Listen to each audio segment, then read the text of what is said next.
So I've gotten this question about 81D. 81D is when a guy bought $285 worth of music on his credit card, and he had to pay 18% annual interest that was compounded monthly. And the question is, how much does he owe at the end of 1 year? So truly the easiest way to do all of the problems in 81 is to go ahead and write an equation for them and then actually solve the answer that they're looking for. So with this equation, we're actually going to start with our $285. That's the original amount. We're going to be adding 18% annual interest to that, which means we're going to have our 1 plus, instead of just 0.18%, we really need to do that 0.18 divided by 12 because it's compounded monthly. So remember, monthly means 12. And we're going to do it for 1 year, but we're doing it 12 times in that 1 year.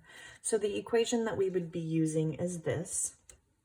And so I am going to put this into my calculator. I'm going to show you how I'm putting it into the calculator.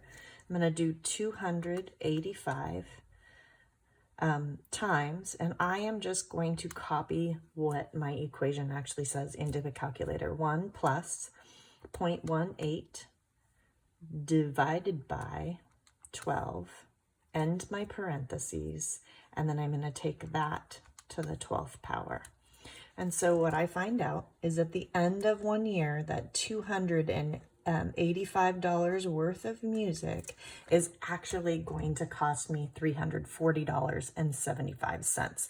This is why we should not use credit cards, because we're paying an extra $65 for that music. And that's assuming, that's assuming that we didn't really make any payments or it took us that long to pay it, but it's still way too much money to spend. So this is problem number 87. Problem number 87 was talking about the drama club and them renting a fog machine. And it turned out that that fog machine cost $38 for every 3 days, but they also had to have a $60 service fee. Now, what most of us would do on this problem, we'd say, oh, okay, so we realize that it's $38 for every 3 days. So we do 38 divided by 3x plus 60. But that's truly not really how we're looking at this problem. This would be considering if this was continuous. They're asking us to do a step function. So really, if you think about it, if we looked at the graph that I just created, or this equation that I created, if we rented it for 1 day, we're basically paying $1 or $13. $13 for the day plus that $60, but that's not how it goes. If we are taking if we're taking the fog machine for 1 day, we're really paying that $3 price. So what we're going to do is we notice that we have a $60 service fee. So up here at $60, we're going to pay $60, but we're not going to pay a service fee unless we rent it. So the minimum price that we're going to pay is $98. But we're not going to rent it for 0 days, so that's an open circle. All the way up until day 3, that's going to cost us $98. And I'm going to put a closed circle down here at the end because that means we are including day 3. Up to day 3, it's going to cost this much money.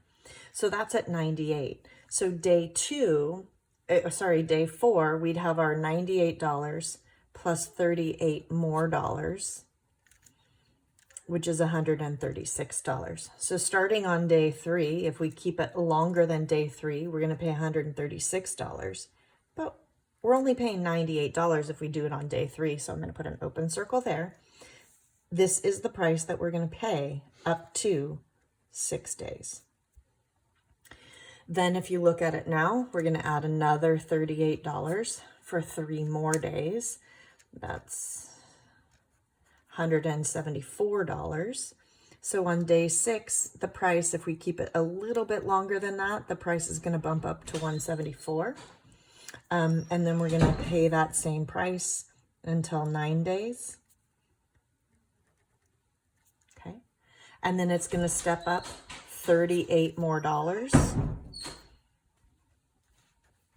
to $212. So $212 is right about there. Again, on day 9, we're paying the lower price. It's going to bump up to that $212, and that's going to happen for 3 days. And so we're going to draw the line. If you really look at it, if you were to take this and you were to connect these open circles right here, these open circles would actually have been that equation that I originally started with. But we're not going to connect this because this is something that we're not paying a different price if we rent it for a day and a half. We're going to have to pay that 3-day price no matter what we do if we have it somewhere between 0 and 3 days. This graph, it's very important for you to understand that this is considered a discrete graph. It does not have a continuous line that helps represent it. It doesn't make sense to pay on this one $3 on day 3 to pay that $98 and to also be paying this amount. We cannot have that continuous 2.5 days. Doesn't matter. 2.5 days, you're going to pay the same amount that you would pay for 3 days.